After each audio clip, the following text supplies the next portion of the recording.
ഒരു മാതൃഭോഗി ആണ് എന്ന് എനിക്ക് 100% എന്റെ കണ്ണുകൊണ്ട് ബോധ്യം വന്നിട്ടുള്ള ഒരു വ്യക്തി എനിക്ക് അങ്ങനെ വിളിക്കാം. അല്ലാത്ത ഒരാൾ എനിക്ക് വിളിക്കാൻ റൈറ്റ് ഇല്ല. അങ്ങനെ വിളിച്ചു കഴിഞ്ഞാൽ അത് യേശുക്രിസ്തുവിന്റെ പ്രബോധനത്തിന് വിരുദ്ധമായിട്ട്. അപ്പൊ ഇപ്പൊ ഒരാളെ നമുക്ക് അപ്പനില്ലാത്തൊന്ന് വിളിക്കാൻ റൈറ്റ് ഉണ്ടോ? ലോകത്തിലൊരു മനുഷ്യനെ നമ്മൾ തന്തയില്ലാത്തൊന്ന് വിളിക്കാനുള്ള റൈറ്റ് ഇല്ല. കാരണം എന്താണ്? പച്ചയ്ക്ക് പറയുവാണെങ്കിൽ തന്തയില്ലാത്ത ഒരൊറ്റ മനുഷ്യനെ ഈ ലോകത്തുള്ളൂ, യേശുക്രിസ്തു. യേശുക്രിസ്തുവിന് പരിശുദ്ധാത്മാവിൽ ഗർഭം ധരിച്ചാണ്. ബാക്കി എല്ലാവരും ഏത് അപ്പൻ ആരാണെന്ന് അറിഞ്ഞാലും അറിഞ്ഞില്ലെങ്കിലും ഒരപ്പനുള്ളവനാണ്. അപ്പൊ നമ്മൾ ഒരാൾ തന്തയില്ലാത്തെന്ന് വിളിച്ചാൽ വളരെ വ്യക്തമായ പാപമാണ് നമ്മൾ ചെയ്യുന്നത്. ഇവനൊക്കെ ഏത് വേശ്യക്ക് ഉണ്ടായതാണെന്ന് എടാ നിന്റെ അമ്മയോട് പോയി ചോദിക്കടാ. നിന്റെ അപ്പനാരാണെന്ന് നിന്റെ അമ്മയോട് പോയി ചോദിക്കും. യൂദാസിന് ബാബിലോൺ വേശ്യയിൽ ഉണ്ടായതാണോ, വഴി കൂടെ പോയ ഏതെങ്കിലും ഉണ്ടായതാണെന്ന് പച്ചയ്ക്ക് പറയുവാണെങ്കിൽ തന്തയില്ലാത്ത ഒരൊറ്റ മനുഷ്യനെ ഈ ലോകത്തുള്ളൂ, യേശുക്രിസ്തു. ഞാൻ എന്ത് പദം ഉപയോഗിക്കുന്നത് താങ്കൾ എന്നെ പഠിപ്പിക്കണ്ട. താങ്കൾക്ക് ഇഷ്ടമില്ലെങ്കിൽ താങ്കൾ കേൾക്കണം. അത് ഇങ്ങനെയുള്ള ഒരു ഇതിൽ വന്നിരുന്നു പറഞ്ഞ നിങ്ങൾ ആ കൃത്യമായ മെസ്സേജ് ആളുകളിലേക്ക് എത്തിക്കുന്നതിന് വേണ്ടിയാണ് ഒരാളെ തന്തയില്ലാത്തവെന്ന് വിളിക്കുമ്പോൾ യഥാർത്ഥത്തിൽ നീ ചെയ്യുന്നത് യേശുക്രിസ്തുവിനെ ആണെന്നുള്ള ബോധ്യം കൊടുക്കാൻ വേണ്ടി പറഞ്ഞാണ്. അതായത് ഇപ്പൊ പറഞ്ഞത് നിങ്ങൾ തെറ്റല്ല പറഞ്ഞത്. ഞാൻ ഒരു തെറ്റും പറഞ്ഞില്ല. യേശുക്രിസ്തു അപ്പനില്ലാത്ത ആളാണ്. യേശുക്രിസ്തുവിന്റെ അപ്പൻ എന്ന് പറയുന്നത് പരിശുദ്ധാത്മാവാണ്. അത് മാനുഷികമായ തലത്തിലുള്ള ഒന്നല്ല. അത് ദൈവത്തിൽ പരിശുദ്ധാത്മാവിന്റെ ശക്തിയാലാണ് യേശുക്രിസ്തു സ്വയം പൂജാതനായി തീരുമായിരുന്നത്. അല്ലാതെ യേശുക്രിസ്തു തന്നെയാണ് പരിശുദ്ധാത്മാവ്, യഹോവ തന്നെയാണ്. അപ്പൊ ദൈവം സ്വയം മനുഷ്യനായി ഭൂമിയിൽ വന്ന് പരിശുദ്ധ കന്യാമറിയുന്ന ശരീരം സ്വീകരിക്കുക ചെയ്യുന്നത്. അപ്പൊ ഇവിടെ ഈ ഭൂമിയിൽ ഏതെങ്കിലും ഒരു മനുഷ്യൻ മറ്റൊരു മനുഷ്യനെ തന്തയില്ലാത്തവെന്ന് വിളിച്ചാൽ യഥാർത്ഥത്തിൽ ആ മനുഷ്യനെ അല്ല വിളിക്കുന്നത്, അവർ യേശുക്രിസ്തുവിനെയാണ് വിളിക്കുന്നത്. എന്നാ മിണ്ടാ അവിടെ ഇരിക്കും. ക്രിസ്ത്യാനികൾ പരിശുദ്ധാത്മാവെന്നോ കേൾക്കുന്നുണ്ട്. ഒന്ന് തന്നെയാണ് പരിശുദ്ധാത്മാവ്, തന്തയില്ലാത്ത ആളാണ് യേശുക്രിസ്തു എന്നൊക്കെ പറയുന്നത്. നിങ്ങൾ അത് ക്ലിപ്പ് എടുത്ത് ട്രോൾ ഇറക്കി, ഒരു കുഴപ്പമില്ല. യേശുക്രിസ്തു അല്ലേ പരിശുദ്ധാത്മാവ്? കത്തോലിക്ക സഭ പഠിപ്പിക്കുന്നത് യേശുക്രിസ്തു തന്നെയാണ് യഹോവ, യേശുക്രിസ്തു പരിശുദ്ധാത്മാവ്. അപ്പൊ ട്രിനിറ്റിയിൽ, ത്രിയേകത്തിൽ ഉസിയ എന്ന സത്താപരമായി ഒറ്റ ദൈവമേ ഉള്ളൂ. അപ്പോ അതിനെ സത്തയുടെ കണ്ണിലൂടെ കാണുമ്പോൾ യഹോവ തന്നെയാണ് യേശുക്രിസ്തു, യഹോവ തന്നെയാണ് പരിശുദ്ധാത്മാവ്, യഹോവ തന്നെയാണ് പിതാവായ ദൈവം. അപ്പൊ യഥാർത്ഥ ട്രിനിറ്റി എന്താണെന്ന് അറിയത്തില്ലാത്ത മെട്രിക്സ് നീ ഈ അറിയില്ലാത്തത് അഭിപ്രായം പറയാൻ പറ്റരുത്. ഇവിടെ ആരെങ്കിലും കേൾക്കുന്നുണ്ടോ? മോഡൽ ഈ യാഹുവേ യേശുക്രിസ്തുവാണ് പരിശുദ്ധാത്മാവ് ദൈവമാണെന്ന് പറയുന്നത് ശരിയാണ്. യേശുക്രിസ്തു ആണ് പരിശുദ്ധാത്മാവ് പറയുന്നത് ഹെറസിയ, മണ്ടത്തനോ? നീ എന്നെ ഹെറസി പഠിപ്പിച്ചത് കത്തോലിക്ക സഭയുടെ CCCയില് ട്രിനിറ്റിയെ കുറിച്ചുള്ള എഴുതി വെച്ചിരിക്കുന്നത് ആദ്യത്തെ ഖണ്ഡികയിൽ പറഞ്ഞ അക്ഷരാർത്ഥത്തിൽ പറഞ്ഞ സെന്റൻസ് ആണ് ഞാൻ പറഞ്ഞത്. അതിന് രണ്ടാമത്തെ ഖണ്ഡികയിൽ അതിന്റെ നേരെ ഓപ്പോസിറ്റും പറഞ്ഞിട്ടുണ്ട്. അപ്പൊ ഇത് രണ്ടും ഒരേപോലെ നമ്മൾ മനസ്സിലാക്കണം. അപ്പം നിനക്ക് അതിനെ കുറിച്ചൊന്നും അറിയില്ലെങ്കിൽ നീ അഭിപ്രായം പറയാതിരിക്കുക. വേണം ഞാൻ അത് CCC വേണേ വായിച്ചു അറിയാവുന്നതുകൊണ്ടല്ലേ അത് മണ്ടത്തനം എന്ന് പറഞ്ഞത്. അത് മോഡലിസം. നിനക്കൊരു പുല്ലും അറിയില്ല. നിനക്ക് കത്തോലിക്ക സഭ, നിനക്ക് എന്തെങ്കിലും വിവരം ഉണ്ടെങ്കിൽ നീ ഇന്ന് അപ്പസ്തോലിക ചർച്ച ഉപേക്ഷിച്ച് അപ്പസ്തോലിക ചർച്ചയിലേക്ക് വന്നേ. ഇത്രയും കേട്ടിട്ടും നിന്റെ തലക്കകത്തേക്ക് ഒന്നും കയറുന്നു. നീ ഇപ്പോഴും പെന്തക്കോസ് അനുഭവം യേശുക്രിസ്തുവിനെ തന്തയില്ലാന്നൊക്കെ വിളിക്കുവാണെങ്കിൽ അത് ഹെറസിയല്ലേ? യേശുക്രിസ്തുവിനെ നീ ഒന്ന് തന്ത ആരാ, യേശുക്രിസ്തുവിന്റെ തന്ത ആരാന്നൊന്ന് നീ പറഞ്ഞത്, അപ്പൻ ആരാന്നൊന്ന് പറഞ്ഞ യേശുക്രിസ്തു പറഞ്ഞിട്ടുണ്ടല്ലോ. യേശുക്രിസ്തുവിന്റെ അത് ദൈവത്തെ പിതാവെന്ന് നമ്മൾ കാണണം. ഭൂമിയിലായിരിക്കുമ്പോൾ ഓരോ മനുഷ്യന്റെയും പിതാവ് ഉള്ളിലൊരു കുറ്റബോധം ഉണ്ടാവണം. അല്ലെങ്കിൽ ഒരു കുറ്റബോധമില്ല. നീ കൂടുതൽ വർത്തമാനം പറയാം. നീ എന്നെ പഠിപ്പിക്കാൻ നിൽക്കണ്ട. നിനക്ക് ഒരു വിവരവും ഇല്ലാതെ നീ അതാ കേൾക്കുന്നുണ്ടോ? ഈ മണ്ടം പറയുന്ന വല്ല കാര്യങ്ങളും കേൾക്കുന്നുണ്ട്. മണ്ടൻ നിന്റെ പെന്തക്കോസും നീയും ആ മണ്ടൻ, തിരുമണ്ടൻ. നീ എന്നെ മണ്ടൻ എന്ന് വിളിക്കാൻ നീ ഒരു 15 ജന്മം ജനിക്കണം. കാരണം നിന്റെ അത്രയും വലിയൊരു മണ്ടൻ ഇത്രയും അപ്പൊ ഈ റൂമിലിരുന്ന് പെന്തക്കോസുകാരനെന്നും പറഞ്ഞ് കത്തോലിക്കർ റൂമിലിരുന്ന് ഈ കത്തോലിക്കർ പറയുന്ന ആട്ട് മുഴുവൻ കേട്ട് നാണമില്ലാതെ ഇരിക്കുന്ന നീയാണ് ഏറ്റവും വലിയ മണ്ടൻ. യേശു എടാ ക്രിസ്തു നീ ഒന്നെങ്കിൽ തന്നെയാണ് പിതാവ്. ഒന്നെങ്കിൽ പെന്തക്കോസുകാരനാണെങ്കിൽ സംശയമില്ല. നീ എന്ത് ചെയ്യണം? ഇവനെന്താ പെന്തക്കോസുകാരുടെ മനുഷ്യൻ? കൂട്ടത്തിൽ പോയിരിക്കും. അല്ലാതെ ഇവൻ കത്തോലിക്കരുടെ കോട്ടെങ്കിലും ഊരി റൂമിൽ വെച്ചിട്ട് ഇരുന്ന് ഈ കത്തോലിക്കർ മണ്ടത്തരം പറയുന്നത് പറയാം. മുഴുവൻ കേട്ടിട്ട് നാണമില്ലാതെ ഇരിക്കാൻ നിനക്ക് നാണോ മാനോ ഇല്ലാത്ത ഒരുത്തരാണ്. 253 ത്രിത്വം ഏകമാകുന്നു. നമ്മൾ വിശ്വസിക്കുന്ന 3 ദൈവങ്ങളിലല്ല, 3 വ്യക്തികളായ ഏക ദൈവത്തിൽ ഏക സത്യയോട് കൂടിയ ത്രിത്വത്തിലാണ്. 3 വ്യക്തികളും കൂടിയ ഒരു ദൈവിക സത്യയെ വിഭജിച്ചെടുക്കുകയല്ല ചെയ്യുന്നത്. പ്രത്യേക ത്രിത്വത്തിലെ ഓരോ വ്യക്തിയും പൂർണ്ണമായും മുഴുവനായും ദൈവമാണ്. പുത്രൻ എന്തായിരിക്കുന്നു അവിടെ ഒന്ന് അത് നിർത്താമോ? അവിടെ തന്നെയാണ് ഒന്ന് പിതാവ്. നിർത്താമോ? ആ ആ സെന്റൻസ് ഒന്നുകൂടെ ഒന്ന് വിശദീകരിക്കാമോ? ഇപ്പൊ പറഞ്ഞ ഈ മൂന്ന് പറയാം. വ്യക്തികളും പുത്രത്തിന്റെ തീർത്ഥത്തിലെ ആ, ഓരോ വ്യക്തിയും പൂർണ്ണമായും മുഴുവനായും ദൈവമാണ്. ഇവിടെ എന്താ പ്രശ്നം എന്ന് പറഞ്ഞു കഴിഞ്ഞാൽ, ഇപ്പൊ നിങ്ങൾ ഇത് ഈ സെന്റൻസ് മാത്രം അണ്ടർസ്റ്റാൻഡ് ചെയ്ത് കഴിഞ്ഞാൽ, ഇപ്പം ഞാനും സിഫിയും ഇവിടെ ഇരിക്കുന്ന ഏതാ പറയുക മെട്രിക്സും മനുഷ്യരാണ്. അപ്പൊ ഒരേ സത്തയിലുള്ള 3 മനുഷ്യർ എന്നുള്ള ഒരു അവസ്ഥയിൽ വരും. എന്നുവെച്ചാൽ അതൊരു വലിയ ഹെരസിയാണ്. 3 ദൈവങ്ങൾ ഒരേ ഗണത്തിലുള്ള 3 പേരും ദൈവമാണ്, പക്ഷെ 3 വ്യക്തികളാണ് എന്ന് ഉള്ള ഒരു അവസ്ഥ വരും. അപ്പൊ 3 ദൈവങ്ങളാവും.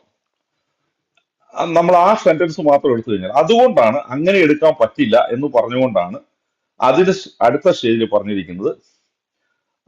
എന്നാൽ പ്രത്യേക തീർത്ഥത്തിൽ ഓരോ വ്യക്തി പൂർണ്ണമായും മുഴുവനായും ദൈവമാണെന്ന് എടുത്തു കഴിഞ്ഞാൽ 3 ദൈവങ്ങൾ. ഹിന്ദുക്കൾക്കൊക്കെ ശിവൻ, വിഷ്ണു, ബ്രഹ്മാവ് എന്നൊക്കെ പറയുന്ന പോലെ സ്വതന്ത്രമായ 3 ഒരേ ഗണത്തിൽപ്പെടുന്ന ദൈവിക ഗണത്തിൽപ്പെടുന്ന 3 ദൈവങ്ങളാവും.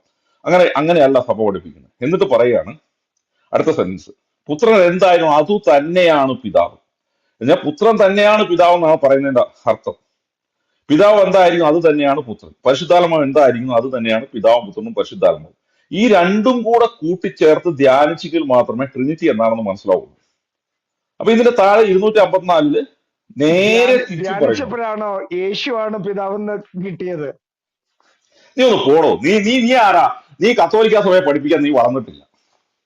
ഇപ്പൊ ഒന്ന് പറഞ്ഞ രണ്ടാമത്തെ തന്തയ്ക്ക് വിളിക്കുന്ന നീ ഒന്നും മിണ്ടാതിരിക്കും. നിന്നോട് മെട്രിക്സ്, നിന്നോട് എനിക്കൊന്നും സംസാരിക്കാനില്ല. എനിക്ക് ശരിയായ വിധത്തിൽ മനസ്സിലാക്കണമെങ്കിൽ ഈ വിഷയത്തിൽ ഒത്തിരി പറയാനുണ്ട്.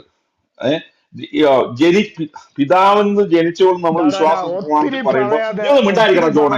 അതിൽ നാണം കെട്ടവരെ കത്തോലിക്ക സഭയിലേക്ക് ഉള്ളിൽ കയറിയിരിക്കുന്ന യൂത പിശാചെ, ഈ പെന്തക്കോസ് പിശാചിനെ അങ്ങനൊന്നും പറയണ്ട, അങ്ങനെ പോകാതെ നമ്മളിപ്പോ അത് പിന്നെ അവൻ പിന്നെ ഇടയ്ക്ക് ഞാൻ അവനോട് സംസാരിക്കുന്നില്ല. ഞാൻ ഇവിടെ ഇരിക്കുന്ന കത്തോലിക്കരോടും താഴെ ഇരിക്കുന്ന ഓഡിയൻസിനോടുമാണ്. അവരെ താല്പര്യമുള്ള പെന്തക്കോസ് സഭയിൽ പോയിരുന്നു സംസാരിക്കുക. ഓക്കെ, അതൊന്നും വേണ്ട. മാട്രിക്സിന് ഞാൻ അവസരം തരാം. മാട്രിക്സ് ഡിസംബർ പറയാനുള്ളത് പറഞ്ഞോളൂ, തുടർന്നു. അത് കഴിഞ്ഞിട്ട് മാട്രിക്സ് അപ്പൊ പറഞ്ഞു. 254 ഇതിൽ നിന്ന് നേരെ വ്യത്യസ്തരാണെന്നും പറയുന്നുണ്ട്. പിതാവ്, പുത്രൻ, പക്ഷെ എന്നീ സംജ്ഞകൾ ദൈവിക ഉണ്മയുടെ വ്യത്യസ്ത സ്വഭാവങ്ങളെ കുറിക്കുന്ന നാം അവ ഒന്നും മറ്റൊന്നും യഥാർത്ഥമായി വ്യത്യസ്തമാണ്. അപ്പൊ ഈ 253 54 ശരിയായ വിധത്തിൽ വായിച്ചെങ്കിലേ, ഒത്തിരി ധ്യാനിച്ചെങ്കിലേ ത്രിത്വം എന്ന മഹാരഹസ്യം നമുക്ക് പരിശുദ്ധാത്മാവ് വെളിപ്പെട്ട് കിട്ടുള്ളൂ. അപ്പൊ ഞാൻ ഇതിന്റെ 253 വെളിച്ചത്തിലാണ് സംസാരിച്ചത്. ഏത്? യേശു ക്രിസ്തു മനുഷ്യ സ്പർശനമേക്കാതെ പരിശുദ്ധാത്മാവിൽ അല്ലെങ്കിൽ ആ, ആ, സ്വയം പൂജാതനായതാണ്. യേശു ക്രിസ്തു ദൈവം തന്നെയാണ്, സത്തയിൽ ഏകമാണ്, പിതാവും പുത്രനും പരിശുദ്ധാത്മാവ് ഏക ദൈവമാണ്. ആ ദൈവം പരിശുദ്ധ കന്യാമൃത ശരീരം സ്വീകരിച്ച് ഭൂമിയിലേക്ക് വന്നു. അവിടെ യേശു ക്രിസ്തു സ്വയം വരികയാണ് ചെയ്യുന്നത്. അപ്പം ആ അർത്ഥത്തിലാണ് ഞാൻ പറഞ്ഞത്, ഈ ഭൂമിയിൽ ഒരാളെ തന്തയില്ലാത്തവരെന്ന് വിളിച്ചാൽ ആ വിളി ചെന്ന് കൊള്ളുന്നത് യേശുക്രിസ്തുവിനാണ് എന്ന് ഞാൻ പറഞ്ഞു. അല്ലാതെ ഈ ഭൂമിയിൽ തന്തയില്ലാത്ത, ശാസ്ത്രത്തിന് അത്ഭുതകരമായി ഈ ലോകത്തിൽ ഒരു മനുഷ്യനും ജനിക്കുന്നില്ല. ഇത്രയും ഞാൻ പറഞ്ഞിട്ടുള്ളൂ. അപ്പൊ ഈ പെന്തക്കോസ്തുകാർ, ഈ പട്ടി പെന്തോള്, ഈ കേപ്പട്ടി പെന്തോള് രാവിലെ തൊട്ട് വൈകുന്നേരം വരെ ഈ മെട്രിക്സ് പിതാവിൽ നിന്ന് ജനിച്ചവനാണ് യേശുക്രിസ്തു. പിതാവിൽ നിന്ന് അത്രേ ഉള്ളൂ. പിതാവിൽ നിന്ന് ജനിച്ചത് യേശുക്രിസ്തു അല്ല എന്റെ സഹോദര. അവിടെ ഇരുന്നിട്ട് പിതാവിൽ നിന്ന് ജനിച്ചത് യേശുക്രിസ്തു അല്ല. പിതാവിൽ നിന്ന് ജനിച്ചത് ലോഗോസ് ആണ്, വചനമാണ് ജനിച്ചത്. യേശുക്രിസ്തു ജനിക്കുന്നത് പരിശുദ്ധ കന്യാമറിയത്തിൽ നിന്നാണ്. അത് ജനിച്ചത് എന്നുള്ള വാക്കല്ല അവിടെ ഉപയോഗിക്കുന്നത്. യഥാർത്ഥ ഇതിൽ ജനറേറ്റഡ് എന്നാ പറയുന്നത്. പുറപ്പെട്ടു എന്ന വാക്കാണ് ഉപയോഗിക്കുന്നത്. ബ്രദർ, അത് ആ അർത്ഥത്തിന്റെ ജനറേഷൻ എന്ന് പറയുന്നത് പിതാവിൽ നിന്ന് അനാദികാലം മുമ്പേ പിതാവിൽ നിന്ന് ജനിച്ചവനും എന്നാൽ സൃഷ്ടിക്കപ്പെടാത്തവനും ഏക കർത്താവുമായ ഈശോ മിശിഹായിൽ ഞാൻ വിശ്വസിക്കുന്നു അത് എന്നല്ലേ മലയാളം നമ്മൾ വിശ്വാസപ്രമാണത്തിൽ പറയുന്നത്? ട്രാൻസ്ലേഷനിലാണ്. ഇംഗ്ലീഷ് ട്രാൻസ്ലേഷനിൽ അല്ലെങ്കിൽ അതിന്റെ യഥാർത്ഥ ട്രാൻസ്ലേഷനിൽ ജനറേറ്റഡ് എന്നാണ്, അല്ല അത് ജനിച്ചവൻ എന്നുള്ള ബിഗോട്ടൻ എന്നുള്ള അർത്ഥത്തിലല്ല. വാക്കാണ് മണ്ട. ഒരു ബിഗോട്ടൻ. മിനിറ്റ്. മാട്രിക്സ് അങ്ങനെ പോകണ്ട. ഈവൻ അല്ല എടാ ഇത് മണ്ട, എടാ ഒക്കെ എടാ heresy, പെന്തക്കോസുകാരെ ഒക്കെ ചവിട്ടി നിങ്ങൾ heresy അങ്ങനെ പുറത്താക്കി വെയിറ്റ് എടുക്കുന്ന ചെയ്യാതെ അത് പുറമ്പോക്ക് കേട്ടോണ്ടിരിക്കാൻ ജോണ്ടി, പറ്റത്തില്ല. അത് നാണമില്ലാത്തവരെ. ഒരു മിനിറ്റ് യേശുവിനെ രണ്ടുപേരും മ്യൂട്ട് അബ്യൂസ് ചെയ്തേ. നീ എന്നെ മണ്ടത്തരം പറയും, നിനക്ക് എന്താ ബീറോ ഉള്ളത്? നീ എന്നെ രണ്ടുപേരും പറയാനായിട്ടില്ല. മ്യൂട്ട് ചെയ്തേ പ്ലീസ്. പുറമ്പോക്കെ, രണ്ടുപേരും പെന്തക്കോസ് മ്യൂട്ട് ചെയ്തേ. പുറമ്പോക്കെ. ബെഞ്ചി ഒരു ബെഞ്ചി മിനിറ്റ് ഇതാ, മ്യൂട്ട് ചെയ്തേ. ബെഞ്ചി ഡിസംബർ നമ്മൾ ബെഞ്ചി ആശുപത്രിയെ പ്ലീസ്. പറയുമ്പോൾ മണ്ടാന്ന് ബെഞ്ചി വിളിക്കുന്നത്. പറയുമ്പോ ഇവന് എന്തെങ്കിലും പറയുന്നത് വീട്ടിലുണ്ടെങ്കിൽ ഇവിടെ രണ്ടുപേരും വന്നിരിക്കോ? വിശ്വസിക്കാം. മ്യൂട്ട് ചെയ്തേ പെന്തക്കോസാണെന്ന് പ്ലീസ്. പറഞ്ഞ് പറയുന്നത് നാണമില്ലാത്തവൻ. വിശ്വസിക്കാം. ബെഞ്ചി പറയുന്നതിനെ രണ്ടുപേരും ഒന്ന് വിശ്വസിക്കാം. മ്യൂട്ട് ബെഞ്ചി ചെയ്തേ. നീ ഈ ബെഞ്ചി ആരോ നീ വിശ്വസിക്കണ്ട. നീ ഇത്രേ കാലം ബെഞ്ച് പറഞ്ഞിട്ട് നീ ഇപ്പോഴും മണ്ട. പെന്തക്കോസ് നീ സഭയാണെന്ന് അവിടെ പറഞ്ഞ് നടക്കുന്നതല്ലേ? എഴുതിയിരിക്കുന്ന വായിച്ചപ്പോൾ ഞാനാണ് നിന്റെ മ്യൂട്ട് അല്ല, ചെയ്തത്. നിന്റെ മാട്രിക്സ് എന്നെ മ്യൂട്ട് മ്യൂട്ട് ചെയ്തേ. ചെയ്താൽ നീ മാട്രിക്സ് പെന്തക്കോസ് ഡിസംബർ ആണെന്ന് മ്യൂട്ട് ഇവനെ ചെയ്തേ. എന്തിനാ ഇവിടെ വെച്ചേക്കുന്നത്? നീ മ്യൂട്ട് ചെയ്തേ. നോക്കൂത്തിയായിട്ട് ഒരു കണ്ണുകൊള്ളാതിരിക്കാൻ കാര്യം പറയട്ടെ, വെച്ചേക്കുന്നതാണ് നമുക്ക് ഈ ചർച്ച ചെയ്യാണ് മെട്രിക്സ്. ഇവിടെ. യേശുവിന്റെ ഡിസംബർ തന്തയില്ലാന്നൊക്കെ മ്യൂട്ട് ചെയ്തേ. വിളിച്ചിട്ട് അവന്റെ നി- നട്ടല് നോക്ക്. നീ നിങ്ങള് പോടാ യേശു ഒന്ന് വിളിച്ചോണ്ട് രാവിലെ തൊട്ട് വൈകുന്നേരം വരെ ഒന്ന് പറഞ്ഞ് മ്യൂട്ട് രണ്ടാമത് ചെയ്യൂ, തന്തയില്ലാത്തവൻ മ്യൂട്ട് നാട്ടുകാരെ ചെയ്യൂ. വിളിക്കുന്നവനാ ഇവിടെ വർത്താനം പറഞ്ഞു വരുന്നത്. ആയിക്കോട്ടെ, ഞാൻ ഒന്നുകൂടെ ഒന്ന് വായിച്ചോട്ടെ. എടാ ഞാൻ മണ്ട, ഇവിടെ നീ നീ നീ മാട്രിക്സ് മണ്ടാന്ന് പറഞ്ഞതിനകത്ത് വിളിക്കും. ഭയങ്കര എടാ നൈസായിട്ട് പുറമ്പോക്ക് പെന്തോ പ്ലീസ്. നാണമില്ലാത്തവൻ എന്നെ മണ്ടാന്ന് വിളിക്കാൻ നീ നിന്റെ വീട്ടുകാരെ നിന്റെ കുടുംബക്കാരെ വിളിച്ചാൽ മതി. വഴക്കുണ്ടാക്കാതെ. നിന്നെ ജനിപ്പിച്ചവനെ നീ പോയി വിളിച്ചാൽ മതി. എന്നെ വിളിക്കാൻ ഇങ്ങോട്ട് ഇറങ്ങണ്ട. ഡിസംബർ വിവരമില്ലാത്ത ഇവനെ ഇരുത്തിയിരിക്കുന്ന ഈ നാളെ ഡിസംബർ കുറെ നേരം മണ്ടാ നാട്ടുകാരെ മുഴുവൻ ഇനി മാട്രിക്സെ മോശമായ വാക്കുകൾ ഇടപെടരുത്. വെറുതെ ഉപയോഗിക്കരുത് കേട്ടോ. നിങ്ങൾ ഇവന്റെ മൂട് താങ്ങി പ്ലീസ് ഒന്ന് ആ മ്യൂട്ട് ചെയ്യ്. ഷജിക്കര ഒന്ന് മ്യൂട്ട് ചെയ്യ്. നിങ്ങളൊന്ന് മ്യൂട്ട് ചെയ്യൂ. നിങ്ങളൊന്ന് മ്യൂട്ട് ചെയ്യൂ പ്ലീസ്. എന്നെ പല നമുക്ക് തവണ എല്ലാവർക്കും മണ്ടാന്ന് വിളിച്ചു. സംസാരിച്ചു പോകണ്ടേ. ആശയപരമായി സംസാരിക്കുമ്പോൾ മണ്ടാന്ന് വിളിച്ചു. ഡിസംബർ അപ്പൊ എന്നെ നിങ്ങൾ പറഞ്ഞല്ലോ, എടുത്ത് താഴത്തിട്ടു. നമുക്ക് നക്കിക്കോ, ഇവനെ സംസാരിക്കാം. ശരിക്കും പ്ലീസ് നക്കിക്കും. മ്യൂട്ട്. ടിസൺ ബ്രദറെ മ്യൂട്ട് ചെയ്യൂ പ്ലീസ്. നമുക്ക് സംസാരിച്ചു പോവാം. ഓക്കെ, നിങ്ങൾക്ക് താല്പര്യമില്ലേ ഇരിക്കണ്ട. സംസാരിക്കാമെങ്കിൽ സംസാരിക്കാം, അത്ര തന്നെ. ബെഞ്ചി എന്തോ സംസാരിക്കാൻ ആഗ്രഹിക്കുന്നുണ്ട്. ബെഞ്ചി പറയട്ടോ. അല്ല, നമ്മൾ വാക്കുകൾ പറയുമ്പോൾ വളരെ സൂക്ഷിച്ച്, വളരെ മോശമായ ഒരു പദപ്രയോഗം ഇപ്പം ഡിസംബർ നടത്തി. ഭൂമിയിൽ തന്തയില്ലാത്തവൻ ഒരുത്തനുള്ള യേശു ക്രിസ്തു എന്ന് പറഞ്ഞാൽ ഇതൊന്നും കേട്ടോണ്ടിരിക്കാൻ മനുഷ്യ കൊണ്ട് പറ്റത്തില്ല. അത് കത്തോലിക്കരാന്നുള്ള നിലയിൽ പറയുമ്പോൾ നമുക്കത് ഒരിക്കലും അംഗീകരിക്കാൻ പറ്റില്ല. മാത്രമല്ല, ശരിയായിട്ടുള്ള സ്റ്റേറ്റ്മെന്റ് അല്ല. അതിനെ പിന്നെ ന്യായീകരിച്ച് അങ്ങ് മെഴുകേണ്ട ആവശ്യമൊന്നുമില്ല. വാക്ക് തെറ്റായിട്ട് പറഞ്ഞെങ്കിൽ ആ വാക്ക് തിരുത്തുക എന്നുള്ളത് മര്യാദ എന്ന് പറഞ്ഞാൽ, അല്ലാതെ പിന്നെ ഇരുന്ന് അങ്ങ് മെഴുകേണ്ട ആവശ്യമൊന്നുമില്ല. ഡിസംബർ ഇവിടെ ഇരുന്ന് പറഞ്ഞ മുഴുവൻ ശുദ്ധ വിവരക്കേടെന്ന് പറയാൻ പറ്റത്തുള്ളൂ. പിന്നെ ഒരു കത്തോലിക്കൻ എന്ന നിലയിൽ പുള്ളി എന്താ അവിടെ വെച്ച് പറഞ്ഞിട്ട് പോട്ടെന്ന് വിചാരിച്ചിട്ട് ഞാനൊന്നും അനങ്ങായിരുന്നു. അല്ല സിഫി, ഇതൊക്കെ സിഫി ഇതിനകത്ത് ഇതൊക്കെ എന്ന് പറഞ്ഞാല് സാധാരണ ഒരു വലിയ ദൈവ കൃപയുണ്ടെങ്കിൽ ട്രിനിറ്റി ഒക്കെ മനുഷ്യർക്ക് മനസ്സിലാവുള്ളൂ. അത് പരിശുദ്ധാത്മാവിന് ഉൾക്കാഴ്ച വേണം. അപ്പൊ നമുക്കത് അത് ഈ ടീ ഒന്നും ഉണ്ടായിരിക്കും. ഞാൻ സിഫിയോടാ സംസാരിക്കും. ഓരോരുത്തരെ പറയട്ടെ. അദ്ദേഹം പറഞ്ഞു ഒരു കാര്യം ചെയ്തോ, നീ ഇവന്റെയൊക്കെ കാര്യം വഴക്കുണ്ടാക്കരുത് നോക്കി എന്നെ നീ ചവിട്ടി പുറത്താക്കി. എനിക്ക് കുഴപ്പമൊന്നുമില്ല. ഞാൻ അപ്പുറത്ത് റൂം ഷെഡ്യൂൾ ചെയ്തിട്ടുണ്ട്. നിങ്ങൾ താല്പര്യമുള്ളവർക്ക് അങ്ങോട്ടും വരാം. ഇങ്ങോട്ടും. ഓക്കെ, ആയിക്കോട്ടെ. എന്നാ പിന്നെ ടിസം ബ്രദർ ആ, പൊയ്ക്കോളൂ. ഞാൻ താങ്കളോട് പറയാൻ വന്നത് ഞാൻ ഈ കള്ള പെന്തോളല്ല. ഞാനും സിബിയും കൂടെ സംസാരിക്കും. നിങ്ങൾ എന്തിനാ ഇതിനകത്ത് അഭിപ്രായം പറയാൻ പറ്റുന്നത്? നിങ്ങൾ പെന്തക്കോസ്തുകാരല്ലേ? കത്തോലിക്ക സഭ കൾട്ടാണെന്ന് വിശ്വസിക്കുന്ന ആളുകളല്ലേ? ടിസൺ ഒന്ന് പറയട്ടെ. ടിസം ബ്രദർ പറയാനുള്ളത് സിബി, ഇത് ഹോളി ട്രിനിറ്റിയെ കുറിച്ച് പരിശുദ്ധാത്മാവിന്റെ അഗാധമായ കൃപയുണ്ടെങ്കിൽ മാത്രമേ മനസ്സിലാവുള്ളൂ. അപ്പൊ നിങ്ങൾ ആദ്യം മനസ്സിലാക്കേണ്ടത് ഈ ഡി ബ്രദർ കത്തോലിക്കനാണ്. അയാൾക്ക് വിവരം ഉണ്ടെങ്കിൽ ഞാൻ എന്താ പറഞ്ഞതെന്ന് അയാൾക്ക് എന്നെ ഉപദേശിക്കാനുള്ളൂ. അയാൾ പറയുന്ന പോലെ സംസാരിക്കും. ഞാനിവിടെ വളരെ വളരെ എക്സ്ട്രീം ഡീപ്പായ തിയോളജിക്കൽ വ്യൂ പോയിന്റിൽ പെന്തക്കോസുകാര് നാട്ടുകാരെ മുഴുവൻ തന്തയ്ക്ക് വിളിക്കുമ്പോൾ അവർ യഥാർത്ഥത്തിൽ യേശുക്രിസ്തുവിനെ തന്നെയാണ് വിളിക്കുന്നത് എന്നുള്ള ഒരു അവബോധം അവർക്ക് ഉണ്ടാക്കാൻ വേണ്ടി ഞാൻ സംസാരിച്ചത്. ഒരു മിനിറ്റ്. അതായത് ഡീപ് തിയോളജി ഒക്കെ പറയുന്നതിനൊരു കുഴപ്പമില്ല. പക്ഷെ നമ്മൾ വാക്കുകൾ ഉപയോഗിക്കുമ്പോൾ വളരെ സൂക്ഷിച്ചും മിതത്വത്തിലൊക്കെ, പ്രത്യേകിച്ച് ദൈവത്തെ സംബന്ധിച്ച് കാര്യങ്ങൾ പറയുമ്പോൾ, ലോകത്തെ തന്തയില്ലാത്ത ഒരുത്തനെ ഉള്ളൂ യേശു ക്രിസ്തു എന്ന് പറഞ്ഞാൽ അതൊന്നും കേട്ടോണ്ട് മനുഷ്യർക്ക് ക്രിസ്ത്യാനിക്ക് ഇരിക്കാൻ പറ്റില്ല. മനസ്സിലാവും പറയുമ്പോൾ അത് കൃത്യമായിട്ട് യേശുക്രിസ്തുവിന് ഭൂമിയിൽ ജീവിച്ചിരിക്കുന്ന ഒരു അപ്പനില്ല. യേശുക്രിസ്തുവിന്റെ അപ്പൻ ദൈവമാണ്. അങ്ങനല്ല. അപ്പം ഭൂമിയിൽ തന്തയില്ലാത്ത ഒരുത്തനെ ഉള്ളത് യേശു ക്രിസ്തു ആണെന്നാ പറഞ്ഞു. അങ്ങനെ ഒരു വേണ്ടാത്തൊരു സ്റ്റേറ്റ്മെന്റ്, അനാവശ്യവും ഒരു വേണ്ടാത്തൊരു സ്റ്റേറ്റ്മെന്റ്. അത് ലോകത്തിലാരും പറയാത്ത. അങ്ങനെ പറയരുത്. അങ്ങനെ പറഞ്ഞിട്ടല്ല ഡീപ് തിയോളജി പറയേണ്ടത്. ഇതിനെന്ത് ഡീപ് തിയോളജി ആയിരിക്കുന്നത്? അപ്പൊ ഇവിടെ പെന്തക്കോസ് എന്ന ഈ പൈശാചിക കൂട്ടത്തെ ഞാൻ അഡ്രസ് ചെയ്യുക ചെയ്തത്. ഈ മെട്രിക്സിനൊക്കെ അഡ്രസ് ചെയ്യുക. അത് കുഴപ്പമില്ല ഡിസംബർ. അത് കുഴപ്പമില്ല. അതൊക്കെ അണ്ടർസ്റ്റുഡ് ആണ്, പ്രശ്നമില്ല. മറ്റു വിഷയങ്ങളൊക്കെ നമുക്ക് ചർച്ച ചെയ്യാം. പക്ഷെ ഇങ്ങനെ ഒരു സ്റ്റേറ്റ്മെന്റ് വെക്കാൻ പാടില്ല. അത് തെറ്റാ. അത് മനസ്സിലാക്കണം. ഇപ്പൊ തന്തയില്ലാത്ത ഒരുത്തനേ ഉള്ളൂ, അത് കർത്താവ് യേശു ക്രിസ്തു എന്ന് പറഞ്ഞാൽ പിന്നെ എന്താ പറയേണ്ടത്? പിന്നെ എങ്ങനെ ബാക്കി കേൾക്കുന്നത്? എങ്ങനെ ഡിസം ബ്രദറെ? ആ ബാക്കി എന്ത് പറഞ്ഞിട്ടും കാര്യമില്ല, അവിടെ അവിടെ പോയി മൊത്തം. മനസ്സിലായി? അപ്പൊ അല്ല, അങ്ങനത്തെ എന്നെ സ്റ്റേറ്റ്മെന്റ് സംബന്ധിച്ചിടത്തോളം പറയാതെ എന്റെ നമ്മൾ യേശു ക്രിസ്തുവിന് ഭൂമിയിൽ ഒരു അപ്പനില്ല. ആ ഭൂമിയിലൂടെ ഏഹ് അപ്പൻ അല്ല, അല്ലെങ്കിൽ തന്ത എന്ന് അങ്ങനെയല്ല പറഞ്ഞാൽ പറഞ്ഞത്, ഇവന്റെ തെറിവല്ലമാണോ? അങ്ങനെയല്ല ആ പറഞ്ഞത്. തന്ത എന്ന് പറഞ്ഞാൽ അല്ല അപ്പൻ. അല്ല അതാ പറഞ്ഞത്. അല്ലെങ്കിൽ ഒരാൾ എന്റെ തന്ത എന്ന് പറഞ്ഞാൽ എന്റെ അപ്പൻ, അത്രേ ഉള്ളൂ. അല്ല അങ്ങനെയല്ല, അതാ പറഞ്ഞത്. നമ്മൾ പറയുമ്പോൾ അതാ ഞാൻ പറഞ്ഞത്, നമ്മൾ പറയുമ്പോൾ വളരെ സൂക്ഷിച്ചു വേണം ഇങ്ങനത്തെ അല്ല, ഈ വാക്കുകളൊക്കെ തന്ത ഉപയോഗിക്കാൻ. എന്ന് ഭൂമിയിലുള്ള ഒരാളെ ഈ തന്തയ്ക്ക് പറയുമ്പോ അപ്പനില്ലാത്തവനെന്ന് വിളിക്കുമ്പോൾ യഥാർത്ഥത്തിൽ ആ വിളി ചെന്ന് കൊള്ളുന്നത് സത്യസന്ധമായിട്ടാണെങ്കിൽ അത് യേശു ക്രിസ്തുവിനിട്ടാ ചെന്ന് അല്ല കൊള്ളുന്നത്. അല്ല അതൊക്കെ അങ്ങനത്തെ സ്റ്റേറ്റ്മെന്റ്സ് ഒക്കെ അനാവശ്യമായിട്ട് ഡിസം ബ്രദറെ. അതൊക്കെ വേണ്ടാധീനമാണ്. വേണ്ടാധീനം പറയാതിരിക്കാൻ ശ്രമിക്കണം എപ്പോഴും. നമ്മൾ ഈ പറഞ്ഞു പിന്നെ അപ്പന്റെ തലക്ക് കയറി ചോരം പഠിക്കാന്ന് പറയും. മനസ്സിലായി? അങ്ങനത്തെ പണി പറയല്ലേ, അങ്ങനത്തെ വർത്താനം പറയും. നമ്മൾ വളരെ മിതത്തോട്, പ്രത്യേകിച്ച് ദൈവത്തെ സംബന്ധിച്ച് പറയുമ്പോൾ വളരെ മിതത്തോട് വേണം പറയാനായിട്ട്. നമ്മൾ തന്നെ ദൈവത്തെ ഒഫൻഡ് ചെയ്യുന്ന വർത്താനം പറഞ്ഞിട്ട് പിന്നെ എന്ത് ബാക്കി എന്ത് വിശദീകരിച്ചിട്ട് എന്തെങ്കിലും കഥയുണ്ടോ? ഞാൻ അവിടെ നല്ല ദൈവത്തെ കാര്യം. ഓഫൻഡ് ഒന്നും ഞാൻ ചെയ്തിട്ടൊന്നുമില്ല. കാരണം യേശു ക്രിസ്തുവിന് ഭൂമിയിൽ ഒരു അപ്പനില്ല. അപ്പനില്ലാതെ ജനിച്ച വ്യക്തിയാണ് യേശു ക്രിസ്തു. അത് പറയുന്നതിന് അതാണ് യേശു അല്ല ക്രിസ്തു. അങ്ങനെ പറയുന്നതിനൊന്നും ഒരു കുഴപ്പമില്ല. ഡിസം ദേഹത്തെ ബ്രദറെ താഴെ ഇറക്കി അങ്ങനെ വിടെ അങ്ങനെ പറഞ്ഞുകൊണ്ടിരിക്കുക പ്ലീസ്. പറഞ്ഞാൽ ആരും എതിർക്കത്തില്ല. അല്ല ഒരു ഓക്കെ, ഞാൻ അല്ല തന്നെ ഒരു പൊക്കോളാം. മിനിറ്റ് നിങ്ങൾ ഇത് നിങ്ങളുടെ ഇഷ്ടം പോലെ സംസാരിച്ചോളൂ. അല്ല ഈ ഈ ഡിസംബർ മെട്രിക്സിന്റെ ഒക്കെ കാലും നക്കി നിങ്ങൾ ഇരുന്നു. ഞാനിത് കുഞ്ഞുമാരൻ കേട്ടപ്പോഴാണ് പറഞ്ഞു. ഞാൻ ഇവിടുന്ന് ഇറങ്ങി പോകാനാണ് എനിക്ക് ആദ്യം തോന്നിയത്. അത് കഴിഞ്ഞിട്ട് 5 മിനിറ്റ് എന്നാ നടന്നതെന്ന് എനിക്ക് അറിയില്ല. തിരിച്ചു വന്നപ്പോഴും ആ സ്റ്റേറ്റ്മെന്റ് അദ്ദേഹം ഡിസോൺ ചെയ്യാൻ തയ്യാറാവുന്നില്ല. അയാൾ അവിടെ എക്സ്പ്ലെയിൻ ചെയ്യണം. അപ്പൊ എന്നെ സംബന്ധിച്ചോളം പറയാനുള്ള, ആരെങ്കിലും ഞാൻ ഇവിടെ സ്പീക്കർ പാനലിൽ ഇരിക്കുന്നിട്ട് ഈ ഡയലോഗ് പറഞ്ഞപ്പോ നീ സ്പീക്കർ പാനലിൽ ഇരുന്നില്ല എന്ന് ചോദിച്ചു കഴിഞ്ഞാൽ എനിക്ക് പറയാനുള്ള, ഞാൻ കംപ്ലീറ്റ് ഡിസോൺ ചെയ്യുന്നു, അപലപിക്കുന്നു ആ സ്റ്റേറ്റ്മെന്റിനെ. ഒരു ന്യായീകരണങ്ങളും ഞാൻ എടുക്കുന്നില്ല. ശുദ്ധ ബോഷ്ക്കും ഭ്രാന്തമാണ് പറഞ്ഞത് ഞാൻ പറയുന്നു. Is my statement.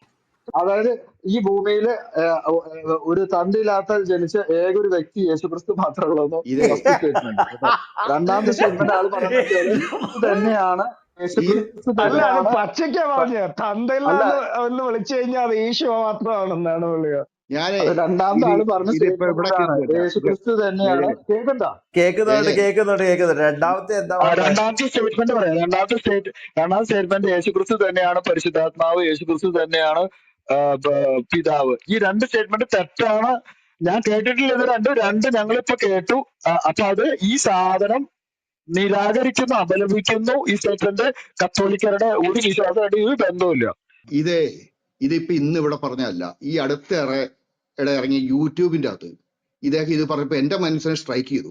ഇദ്ദേഹം പറയുന്ന കാര്യം ആത്മാർത്ഥമായിട്ടാണ് പറയുന്നത്. പക്ഷെ എന്ന് പറഞ്ഞാലേ, അതായത് ഒരുപക്ഷെ നമുക്കറിയാം അതെന്താ ഉദ്ദേശിക്കുന്നത്. പക്ഷെ ഇത് വിജാതികളായിട്ട് മറ്റുള്ളവർ ഇത് കേട്ട് കഴിഞ്ഞാല് തന്തയില്ലാത്തവന്ന് ആരാളാ? ഒരേ ഒരാളുള്ളൂ, അത് യേശുക്രിസ്തു ആണ്. അത് നോക്കിക്കോണം. യൂട്യൂബിന്റെ അകത്ത് പറയുമ്പോൾ മറ്റുള്ളവർ കേട്ട് കഴിഞ്ഞാൽ അവർ അതുപോലെ തന്നെ എടുത്ത് അധിക്ഷേപിക്കും. നമുക്കറിയാം അദ്ദേഹം ഉദ്ദേശിക്കുന്നത് എന്താണെന്ന്. എനിക്ക് അതായത് അതേപോലെ ഈ അയാൾ ഉദ്ദേശിക്കുന്നത് എന്താണ്, എനിക്ക് ഒരിക്കലും ഭൂമിയിൽ അപ്പൻ ഇല്ലാതെ അംഗീകരിക്കുന്നില്ല. ജനിച്ചതാണ്. ഏത് തിയോളജിയിലും ഏത് കോപ്പിൽ കൊടുത്താലും ആ സ്റ്റേറ്റ്മെന്റുകൾ ജോയ്ച്ചൻ അപ്രൂവബിൾ അല്ല. യൂട്യൂബില് പുള്ളി അങ്ങനെ പറഞ്ഞോ? ഷോ. ആ യൂട്യൂബിൽ താഴെ ഈ അവസാനം ഇറങ്ങിയ യൂട്യൂബിലുണ്ട്. അത് ഞാൻ അല്ല, കേട്ടപ്പോ എന്റെ ഈ മനസ്സിൽ ഒരു ചെറുതായി സ്ട്രൈക്ക് ജോയിച്ചേട്ട ചെയ്യുക. അപ്പൊ ഞാൻ പുള്ളിയോടൊന്ന് പറഞ്ഞു കൊടുക്കണം എന്ന് ഓർത്താണ്. തന്നെയല്ല, ഇവിടെ വന്നിരിക്കുമ്പോൾ നിങ്ങൾ പറയും പോലെ ഈ പറയുന്ന ശിച്ചാൻ അവിടെ കിടന്ന് കഷ്ടപ്പെടുന്ന ഞാൻ കണ്ട്. കാരണം അങ്ങനെയൊന്നും നമുക്ക് പെട്ടെന്ന് അങ്ങോട്ട് എറിയാൻ പറ്റിയല്ലോ, നമ്മുടെ കൂടെ ഇരിക്കുന്നതുകൊണ്ട്. പക്ഷെ അത് തെറ്റാണ്, മണ്ടത്തരമാണ്. മറ്റുള്ള ശരിക്കും തെറ്റിദ്ധരിക്കും, അത് മുതലെടുക്കും, അതേ വാക്ക് തന്നെ ഉപയോഗിക്കും. അല്ല, നട്ടപ്രാന്താണ്. ഇതിനകത്ത് അപ്പൊ ഞാൻ അവരോട് പറഞ്ഞു, നീയൊക്കെ യഥാർത്ഥത്തിൽ വിളിക്കുന്നത് സത്യസന്ധമായിട്ട് യേശു ക്രിസ്തുവിനെയാണ്. തന്തയില്ലാത്ത ജനിച്ച ഒരേ ഒരു വ്യക്തി നമ്മുടെ അറിവിൽ യേശു ക്രിസ്തുവാണ്. എന്റെ യേശു ക്രിസ്തുവിന് ഭൂമിയിൽ ഒരു തന്തയില്ല. ഉള്ളത് പിതാവായ ദൈവമാണ്. പിതാവായ ദൈവം എന്ന് പറഞ്ഞാൽ യഹോവയാണ്. പിതാവും പുത്രനും പരിശുദ്ധാത്മാവുമായ ദൈവമാണ്. യേശു ക്രിസ്തു തന്നെയാണ് യഹോവ, യേശു ക്രിസ്തു തന്നെയാണ് പരിശുദ്ധാത്മാവ്, യേശു ക്രിസ്തു തന്നെയാണ് പിതാവായ ദൈവം എന്ന് CCC 253 വളരെ കൃത്യമായി എഴുതി വെച്ചിട്ടുണ്ട്. അപ്പൊ നമ്മൾ ഈ ഭൂമിയിലെ അപ്പൻ അതിന് അമ്മയും കൂടെ ചേരുന്ന പോലെ അല്ല യേശു ക്രിസ്തുവിനെയും പിതാവായ ദൈവത്തെ നമ്മൾ കാണേണ്ടത്. അത് ട്രിനിറ്റി ശരിയായ വിധത്തിൽ മനസ്സിലായി ജനറേറ്റ് ചെയ്തു, ബിഗോട്ടൻ അല്ലെങ്കിൽ സീച്ച പിതാവിൽ നിന്ന് എന്റെ പുറപ്പെട്ടു സീച്ച എന്നാണ് ശരിയായ എന്റെ സീച്ച പ്രാർത്ഥന. അത് അല്ലാതെ അത് ക്ലോസ് ചെയ്യും. ഭൂമിയിൽ എന്റെ സീച്ച വേണ്ട, അത് ഈ അബദ്ധം കേൾക്കണ്ട. എന്തേലും പറഞ്ഞോട്ടിരിക്കട്ടെ, ഒരു ഇല്ല, കുഴപ്പമില്ല. ആടമുണ്ട് അവിടെ, അവിടുന്ന് പറഞ്ഞോട്ടെ. ആടമാണ് ചോദിക്കുന്നത്. അതുകൊണ്ടാണ് ഞാൻ അതിന് മറുപടി. ഇരുന്ന് മെഴുകട്ടെ, ഒരു കുഴപ്പമില്ല. ശരിക്കും ഓക്കെ. പെന്തക്കോസ്തുകാരുള്ള വെറുപ്പാന്ന് ആ യൂട്യൂബിൽ അത് തന്നെയാ. ഈ പെന്തക്കോസ്തുകാർ ഇങ്ങനെ പറഞ്ഞതിന്റെ ആ ഒരു വെറുപ്പാണ്. ഇവരും പറയുന്നത് വിഡിത്താണ് പറയുന്നത്. തന്തയില്ലെന്ന് പറയുന്നവരോട് ഇവിടെ ഇരുന്നിട്ട് യേശുക്രിസ്തുവിനെ തന്തയ്ക്ക് വിളിച്ചിട്ടാ പുള്ളി പോയത്. അത് ആദ്യം പുള്ളി മനസ്സിലാക്കണം. മനസ്സിലായോ? എന്നെ ക്ലോസ് റൂമിൽ വിളിക്കാറുണ്ട് പുള്ളി ഒരു ഡീക്കനാണ്, എനിക്ക് വളരെ വേണ്ടപ്പെട്ട ആളാണ്. ഡിസാൻ ആവശ്യമില്ലാത്ത കാര്യം പറയണ്ട. ഒരച്ഛനാണ് നീ പുള്ളി. പോടാ. പ്രിൻസിപ്പിക്കേഷന്റെ കാലും ഞാൻ നക്കി രാവിലെ തൊട്ട് പറഞ്ഞില്ലേ, വൈകുന്നേരം വരെ പെന്തോകളുടെ റൂമിലിരിക്കുന്ന നീ കൂടുതൽ ഡയലോഗ് അടിക്കാൻ നിൽക്കണ്ട. എന്നാ നിങ്ങൾ കള്ള പറ, കത്തോലിക്ക. ഞാൻ വിട്ടു. ഞാൻ കൈപോക്കി, നിങ്ങൾക്ക് പറയാൻ നീ ഞാൻ നിന്റെ വിട്ടു. അഭ്യാസമൊക്കെ ചുമ്മാ വായി നീ അങ്ങ് നോക്കി സ്വാഭാവിക വെച്ചാൽ മതി. ഞാൻ മിണ്ടണില്ല, ഇത്ര ഞാൻ അവിടെ കത്തോലിക്ക നിന്ന് നമുക്ക് സ്നേഹമാണെങ്കിൽ ഇവൻ ഞാൻ ഒന്നും എന്തിനാണ് മിണ്ടണില്ല. രാവിലെ തൊട്ട് വൈകുന്നേരം വരെ ഈ ഇപ്പൊ ഈ കത്തോലിക്ക സഭയും പോപ്പുമാരെ തെരുവ് പറയുന്ന റൂമിൽ പോയിരിക്കുന്നത്? അതുകൊണ്ടാണ് ഈ ടീച്ചറൊക്കെ പറഞ്ഞത് ഞാൻ പരിശുദ്ധാത്മാവിൽ നിറഞ്ഞു കവിഞ്ഞ് ഉറഞ്ഞു തുള്ളന്താന്ന് അല്ല പറയുന്നത്. നമ്മൾ അല്ല അത് കേട്ട വഴി സിബി വിശ്വസിച്ചോളണം. ഇതൊക്കെ സിബി വെറും സാറേ മൗഢ്യവും സിബി സാറേ നോൺസെൻസും അല്ലല്ല കാവിടും. അല്ല സിബി സാറേ അതിനകത്ത് ഒരു എടാ കാര്യമുണ്ട് നാണം ചോദിച്ചാൽ കെട്ടവനെ, എടാ അല്ല പ്രിൻസ് പീസിന്റെ കാലിന്റെ അടി ഡിസംബർ ഒരു മിനിറ്റ് നക്കിക്കൊണ്ടിരിക്കുന്ന എടാ ഡിസംബർ ഒരു കള്ള മിനിറ്റ് കള്ള സിബി, ഡിസംബർ നീ കൂടുതൽ വർത്താനം ഡിസംബർ പറയാനായിട്ട് വരണ്ട കേട്ടാ. ഡിസംബർ നീ ഒരു എന്നെ മിനിറ്റ് ചൊറിയാനായിട്ട് വരണ്ട. ഒരു പെന്തക്കോസുകാരുടെ മിനിറ്റ് കാലി ഞാനൊന്ന് തട്ടി പറഞ്ഞോട്ടെ നടക്കുന്ന മെറിയട്ടവൻ. ഒരു നീ മിനിറ്റ് ഒരു മിനിറ്റ് പരിശുദ്ധാത്മാവല്ല, നിന്നിൽ ഈവിൾ സ്പിരിറ്റാ ഹലോ ഉള്ളത്. ഹലോ ഹലോ ഹലോ ഒരു അവൻ മിനിറ്റ് എന്നെ റെഫർ ചെയ്യാൻ അല്ല വരുന്നു. സിബിച്ചൻ ഞാൻ ഈ നമ്മുടെ ഡിസംബറിനെ തോണ്ടാവുന്നതാ. അല്ലല്ല, ഞാൻ ഇടയ്ക്കിടയ്ക്ക് തോണ്ടാനും ഞാൻ ടീച്ചർ വല്ല പെണ്ണങ്ങാനാണോ വല്ല ഐശ്വര്യ എങ്ങനെയാണോ ഇങ്ങനെ കക്ഷത്തിന്റെ ഇടയിലും പിന്നെ ഞാൻ പറയണില്ല അതിന്റെ ഇടയിലും ഒന്ന് തോണ്ടി കഴിഞ്ഞാൽ എനിക്ക് എന്തെങ്കിലും സുഖം കിട്ടുമോ? ജോയ് ചുമ്മാ ആവശ്യമില്ലാത്ത കാര്യങ്ങൾ പറഞ്ഞില്ലേ. പുള്ളി ഓരോ പറഞ്ഞു ജോയ്ക്ക് may be you don't understand JMJ but I understand JMJ very well. Okay, we have same type of people. He's an intellectual and myself is an intellectual. Both of us can അല്ല exchange അത് ശരിയാ, ideas. എനിക്ക് okay, അത്ര കണ്ടൊന്നും മനസ്സിലായില്ല. വഴക്കുണ്ടാക്കണ്ട correct. അപ്പൊ നമ്മളെപ്പോഴും target ചെയ്യേണ്ടത് ഈ പെന്തോകളെ ആണെന്നാണ് എന്റെ വ്യക്തമായ അഭിപ്രായം. പെന്തോൾ എന്ന് പറഞ്ഞാൽ ഈ ക്രിസ്ത്യൻ ഇവരെ ഒന്നും നമുക്ക് മാന്യമായിട്ട് തിയോളജിക്കലി നമുക്ക് അഡ്രസ് ചെയ്യാം. പക്ഷെ ഈ പറയുന്ന ഈ പേപ്പട്ടി പെന്തോളെ ഒക്കെ ശരിക്കും കൃത്യമായിട്ട് ടാർഗറ്റ് ചെയ്യണം.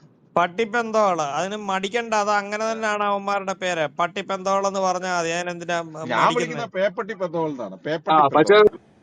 ഇവനൊക്കെ ഏത് വേശ്യക്ക് ഉണ്ടായതാണെന്ന് എടാ നിന്റെ അമ്മയോട് പോയി ചോദിക്കടാ. നിന്റെ അപ്പനാരാണെന്ന് നിന്റെ അമ്മയോട് പോയി ചോദിക്കും. യൂദാസിന് ബാബിലോൺ വേശ്യയിൽ ഉണ്ടായതാണോ, വഴി കൂടെ പോയ ഏതെങ്കിലും ഉണ്ടായതാണോ?